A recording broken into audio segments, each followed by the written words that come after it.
Hey there. Thanks for tuning in. Bit of a gimpy handshake, isn't it? It's because I have a disability. Don't be laughing at me. It's not a laughing matter. Getting serious this week. Just kidding. Shit happens, huh? Let me tell you the story first. 3 years old, this big machine, cotton harvester, probably seeing a picture of it now, fell on top of me, pulled some nerves by my spine here, and as a result, several of the muscle groups in my body haven't developed.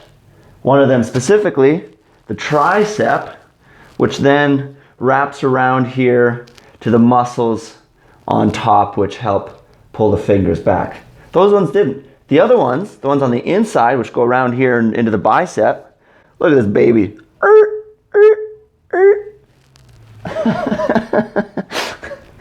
Those did develop.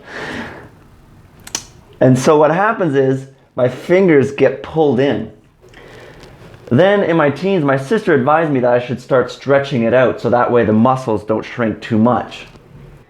What I did was I built this thing that was basically 2 planks of wood, and it would stretch my fingers open, and I'd wear that at night because there was a point where I couldn't even push past this, but then as I started wearing it, it slowly stretched out my fingers to the point where now, if I push them open and hold my fingers at just the right spot, right here, they stay open.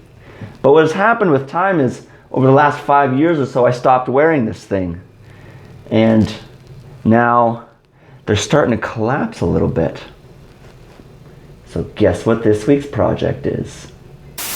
I'm going to use this scrap piece of wood as the skeleton, and I'm going to cut it in half, 13.5 inches. So if we divide that by 2, is 7.5, 7 3/8. Yeah, so apparently it's 6 3/4. This is why I measure twice and cut once. So I got this fabric here, and it's a combination of, you got this rubber in the middle, which creates some padding, and then on the outsides are 2 thin layers of fabric. And the point of this is I gotta have a little sleeve to slide these into. I patterned out 4 rectangles of the same size with a bit of seam allowance and then trimmed them out. I've got this elastic band, and essentially that's going to hold these 2 pieces together. So I'm going to do one here, and then same thing on the other side. So let's go 1.25 inches in the front, 1.25 inches in the front, and then say 2 inches in the back. I changed my mind. I'm going to add a little bit more seam allowance. I'm going to do 1 3/4 in the front, and then I said what, 2 inches in the back. Let's go 2 1/4. So 1, 2 1/4, right in the middle, and right in the middle. And then finally, I want 2 straps. Give myself a little extra, I can trim it off. 9 inches. Trim. And trim. For all you day ones, don't worry, shake hasn't gone anywhere.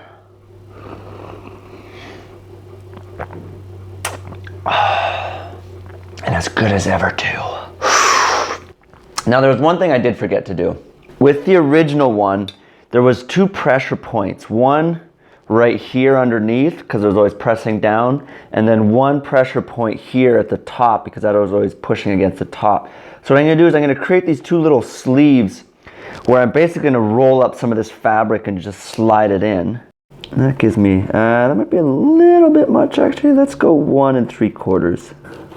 With the little pocket pieces patterned and cut, I was now finally ready to start sewing. And this is where it's going to get interesting. I haven't actually tried sewing with this fabric, so my thread's ripped. This fabric was also quite stretchy, which only compounded the problem. But nonetheless, took it apart, I tried again. There we go. So I'm going to push that up like that. Oh! This thread just keeps on ripping. Once again, took it apart, Slow and steady. Don't need to rush this. For some reason, look at that, it's barely catching it. Gee willikers. That's no bueno. Well, isn't this just becoming a bit of a consistent theme? I've got a thinner gauge thread here, so let me see if that makes any kind of a difference. The thread has ripped.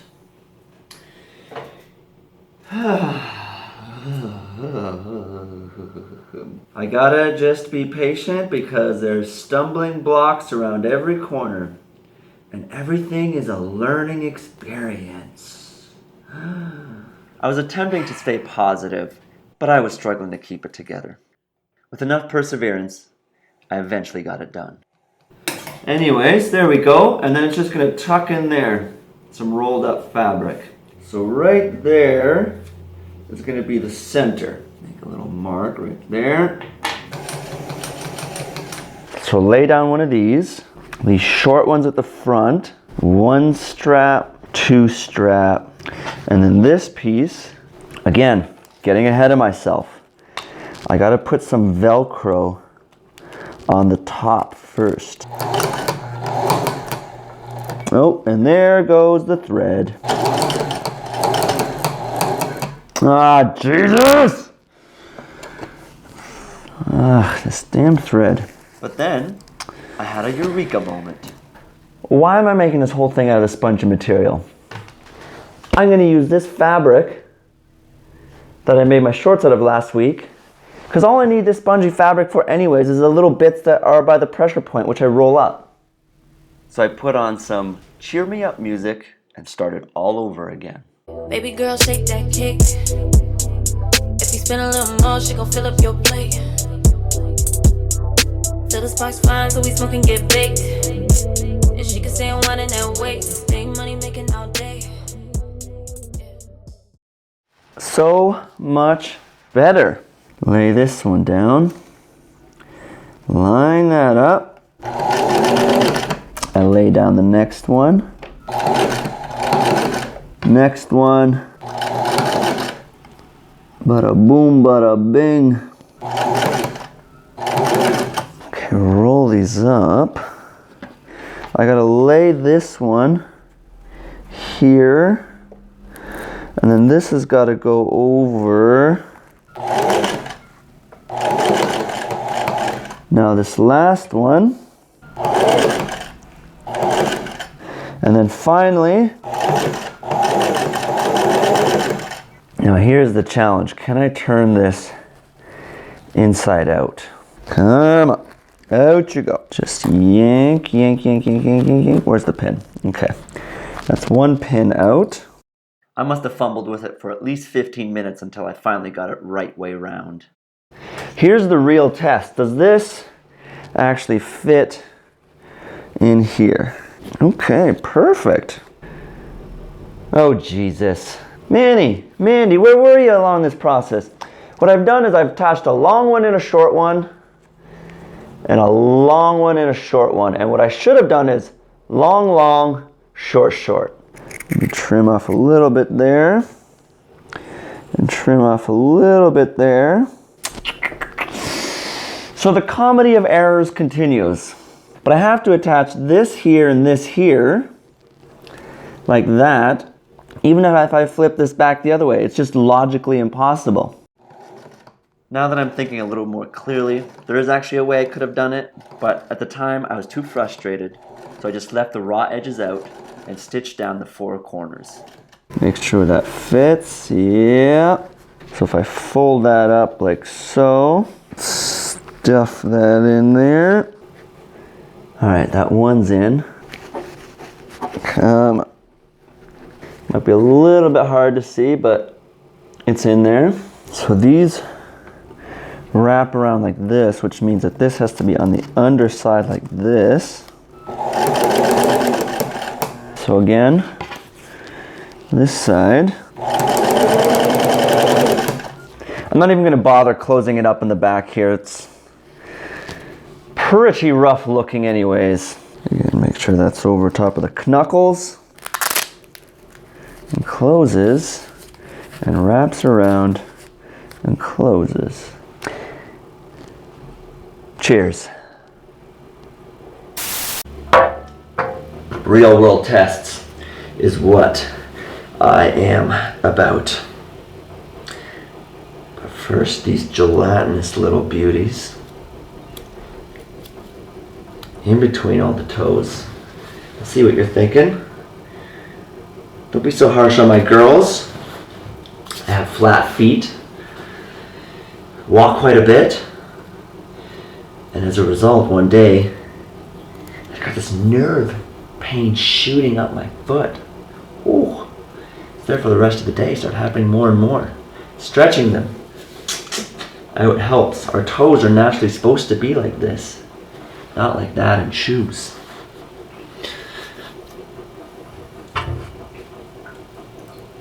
This, well, this is a eucalyptus inhalant for decongestion. My sinuses, ooh.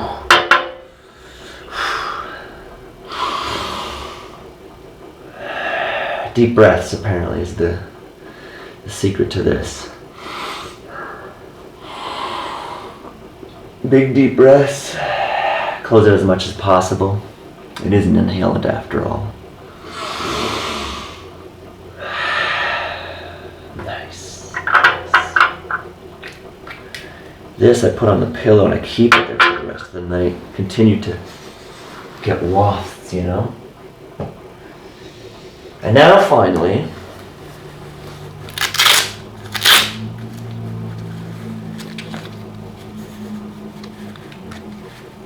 it ended up being quite snug. I have to slip it forward a little bit so that the front joint kind of hangs. So the front joints kind of hang over. They're it's a lot tighter if it's the full on that fulcrum there. Anyways, that's for me to know and you not to have to worry about. So I just do it real loose. I don't actually tighten it up because I don't want any extra squeeze. I gotta work my way up to that. A little water. Okay.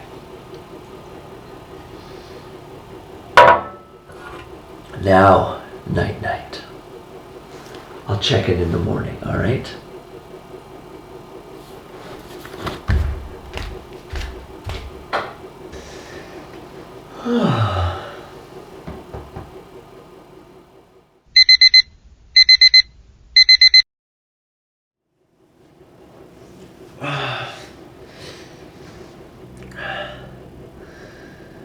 It works.